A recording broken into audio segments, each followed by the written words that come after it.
Hello students, पिछले video में हमने बात किया था पार्ट ऑफ स्पीच के 4 पार्ट्स के बारे में, नाउन, प्रोनाउन, वर्ब और एडजेक्टिव।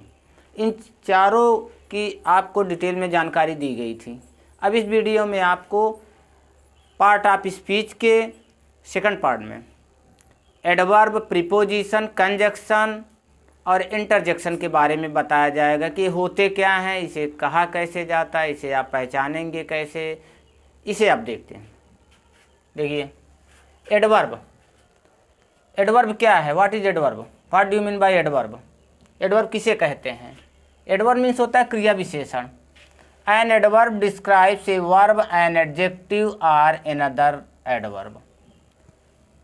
एन एडवर्ब क्रिया विशेषण एक वर्ब के बारे में बताता है, एडजेक्टिव के बारे में बताता है, या अनदर एडवर्ब या किसी भी दूसरे एडवर्ब के बारे में बताता है कि वो क्या कर रहा है, कैसे कर रहा है, कब कर रहा है। ये सारी चीज़ें आपको एडवर्ब में बताया जाता है।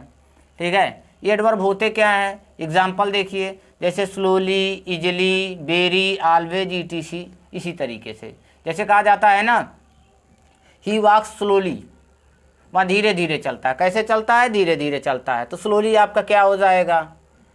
एडवर्ब हो गया। इसी तरीके से अब देखते हैं प्रीपोजिशन के बारे में। प्रीपोजिशन किसे कहते हैं? हिंदी में इसे संबंध सूचक शब्द कहते हैं। संबंध सूचक। Preposition is a word which is used before a noun or a pronoun connecting it to another word। देखिए प्रीपोजिशन एक शब्द होता है जो नाउन या प्रोनाउन के पहले यूज किया जाए। नाउन या प्रोनाउन के पहले जो आते हैं वर्ड, शब्द, वो प्रीपोजिशन होते हैं। या कह सकते हैं दूसरे एडवर्ब से कनेक्टिंग बताता, कनेक्ट, संबंध बताता है। ठीक है, मतलब दोनों वस्तुओं के बीच में संबंध को बताता है। या आप डिफिनीशन इस तरीके समझ सकते हैं, ये preposition is a part of speech that shows A relationship between two things. Preposition part of speech का एक भाग होता है जो दो वस्तुओं के बीच के संबंध को दर्शाता है या बताता है।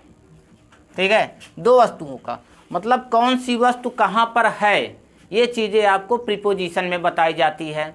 जैसे कहा जाता है ना, the cat is in the house, बिल्ली घर में है। अब देखिए द कैट इज, अब द हाउस आप बोलेंगे तो ये नहीं पता है कि बिल्ली है कहाँ पर। जब आप इन प्रीपोजिशन का यूज़ कर देंगे तो ये पता चल जाएगा कि बिल्ली कहाँ है। तो इन क्या हो गया आपका? प्रीपोजिशन। इसी तरीके से और प्रीपोजिशन के आप एग्जाम्पल देखिए, जैसे in, on, under, upon, into, about, across, at, below, before, after, ETC. ये सब ऐसे प्रीपोजिशन हैं जो ये बताते हैं कि वस्तु कहाँ पर है और एक वस्तु का दूसरे वस्तु से क्या संबंध है। ठीक है, अब देखिए कंजक्शन। कंजक्शन मीन्स होता है संयोजक। ये संयोजक क्या होते हैं? कंजक्शन क्या होते हैं? What is conjunction?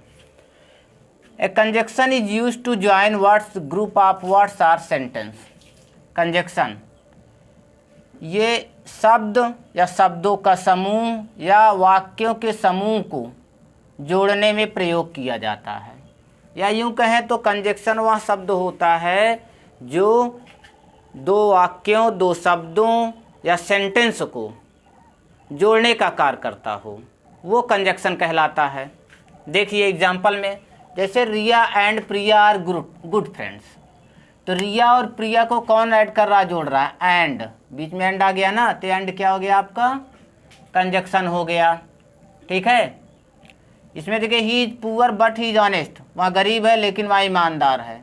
तो आपका बट क्या हो गया? आपका कंजक्शन हो गया। तो समझ गए आप कंजक्शन? दो वाक्यों को जोड़ता है। जहाँ दो वाक्य, दो शब्दों को जोड़ने के वाला शब्द वो कंजक्शन कहलाता है। जैसे दैट भी आपके कंजक्शन है। आइए इंटरजेक्शन। विस्मयाद बोधक शब्द, विस्मयाद बोधक, विस्मय, आश्चर्य। A interjection is a word which express some sudden feeling, sorry, an interjection is a word which express some sudden feelings. देखिए इंटरजेक्शन वह शब्द होता है जो कुछ अचानक फीलिंग को व्यक्त करता हो। हमारे हृदय में या कोई भी चीज़ ऐसे जो अचानक घटित हो और हमारे अंदर एक फीलिंग आए तो क्या होता है, इंटरजेक्शन होता है। विस्मय की भावना आए, कोई चीज़ आप सडनली कोई न्यूज़ सुनते हैं, या वो चाहे खुशी का, हैप्पीनेस का हो, चाहे सैडनेस का हो, या सरप्राइज़ का हो, आश्चर्य का हो, जब आप इस तरीके की न्यूज़ को सुनते हैं या कोई बातें सुनते हैं, समाचार सुनते हैं, तो आपके अंदर जो फीलिंग आती है वो क्या होता है, इंटरजेक्शन होता है। इसमें देखिए एग्जांपल्स, जैसे एलस आई एम फेल्ड। अब कह रहा बड़ी दुख की बात है, आई एम फेल्ड, तो ये आपका एलस क्या हो गया, आपका इंटरजेक्शन वर्ड। द स्टॉर्म है टोटली डिस्ट्रॉयड, ठीक है, तूफान ने पूर्णतः नष्ट कर दिया, सब कुछ नष्ट कर दिया, तो यहाँ भी बड़े दुख की बात। तो आई आपका क्या हो गया, इंटरजेक्शन, ठीक है। तो आपका जो एलस है, आ, ये सब क्या है, इंटरजेक्शन है। आप इसे पहचानेंगे कैसी, ये अपोस्ट्रो जो चिन्ह लगा हुआ है ये आपका इंटरजेक्शन का चिन्ह है, ठीक है, समझ में आया। अब आपको इसमें पूरा कंप्लीट हो गया दोनों पार्ट में। पिछले पार्ट में आपको नाउन, प्रोनाउन, वर्ब, एडजेक्टिव के बारे में बताया गया था, और इस पार्ट में आपको एडवर्ब, प्रीपोजिशन, कंजक्शन और इंटरजेक्शन के बारे में बताया गया, ठीक है। तो समझ में आया? या समझ में आया तो चैनल को लाइक सब्सक्राइब करना ना भूलें। Thank you.